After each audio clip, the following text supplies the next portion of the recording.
Hello સૌ હરિભક્તોને જય સ્વામિનારાયણ। તારીખ 21 એપ્રિલ 2025 દિવસે રોમન કેથોલિક ચર્ચના 266માં પોપ ફ્રાન્સિસના અવસાનની દુઃખદ ખબર વિશ્વભરમાં પ્રસરી છે। આ દુઃખદ ક્ષણે બીએપીએસ સ્વામિનારાયણ સંસ્થાના આધ્યાત્મિક વડા પરમ પૂજ્ય મહંત સ્વામી મહારાજે કેથોલિક સમુદાય માટે એક શ્રદ્ધાંજલિ પત્ર મોકલ્યો છે। તમને જણાવી દઈએ કે પોપ ફ્રાન્સિસનું 88 વર્ષની વયે વેટિકન સિટીમાં નિધન થયું છે। તેઓ લાંબા સમયથી બીમાર હતા। પોપ ફ્રાન્સિસના નિધન પર પીએમ નરેન્દ્ર મોદી સહિત વિશ્વભરની ઘણી હસ્તીઓ દ્વારા શોક વ્યક્ત કરવામાં આવી રહ્યો છે। એપ્રિલ 1994માં વિશ્વ વંદનીય સંત પૂજ્ય પ્રમુખ સ્વામી મહારાજે 264માં પોપ જોન પોલ દ્વિતીય સાથે પણ રૂબરૂ મુલાકાત લીધી હતી, જ્યાં બંને દ્રષ્ટાવાન આત્માઓએ એકબીજાની સંસ્કૃતિ અને ધાર્મિક મૂલ્યો માટે માન આપી આંતરધાર્મિક સંવાદ અને સહયોગ માટે પ્રતિબદ્ધતા વ્યક્ત કરી હતી। અને પોપ જોન પોલ દ્વિતીયને પ્રમુખ સ્વામી મહારાજ પ્રત્યે અનેરો પ્રેમ હતો। 13 માર્ચ 2013ના રોજ પોપ ફ્રાન્સિસ પોપ તરીકે ચૂંટાયા હતા। એ જ વર્ષમાં 13 જૂન 2013ના રોજ વેટિકનની ઇન્ટરફેઇથ કાઉન્સિલના પ્રમુખ કાર્ડિનલ ટૌરાન બીએપીએસ શ્રી સ્વામિનારાયણ મંદિર, લંડન ખાતે પધાર્યા હતા। તેઓ સાથે કેથોલિક ચર્ચના અનેક ઉચ્ચાધિકારીગણ હતા। આ મુલાકાત દરમિયાન હિન્દુ અને કેથોલિક્સ વિશ્વશાંતિ માટે કરુણાના આચાર વિષય પર એક સેમિનાર યોજાયો હતો।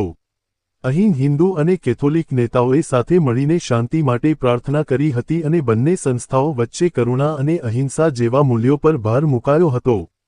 આ પ્રસંગે ગુરુહરિ પ્રમુખ સ્વામી મહારાજ તરફથી પોપ ફ્રાન્સિસને એક સ્મારક રૂપે અમૃત કુંભ ભેટમાં આપવામાં આવ્યો હતો, જેમાં લખેલું હતું, વિશ્વ શાંતિ અને સર્વમંગળ માટેના એકતાભાવમાં જોડાયેલ ઓમ શાંતિ શાંતિ શાંતિ।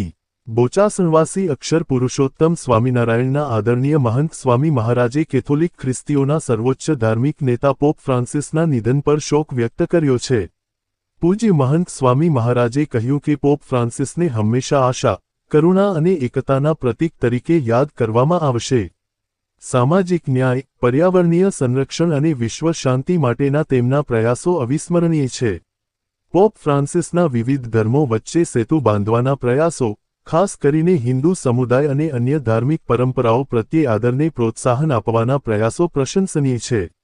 પૂજ્ય મહંત સ્વામી મહારાજે બીએપીએસ સ્વામિનારાયણ હિન્દુ સંપ્રદાય વતી રોમન કેથોલિક ચર્ચના સભ્યોને આપેલા શોક સંદેશમાં જણાવ્યું હતું કે પોપ ફ્રાન્સિસનું અવસાન એ કેથોલિક સમુદાય અને વિશ્વભરના ખ્રિસ્તીઓ માટે ખૂબ જ દુઃખદ ખોટ છે। આ દુઃખની ઘડીમાં અમે તમારી સાથે છીએ।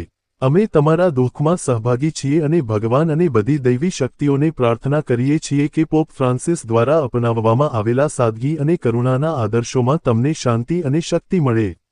વંચિતો પ્રત્યેની તેમની પ્રતિબદ્ધતા અને વૈશ્વિક એકતા માટેનું તેમનું આહ્વાન આપણા પોતાના પરંપરાગત મૂલ્યો સાથે ઊંડે સુધી સુસંગત છે।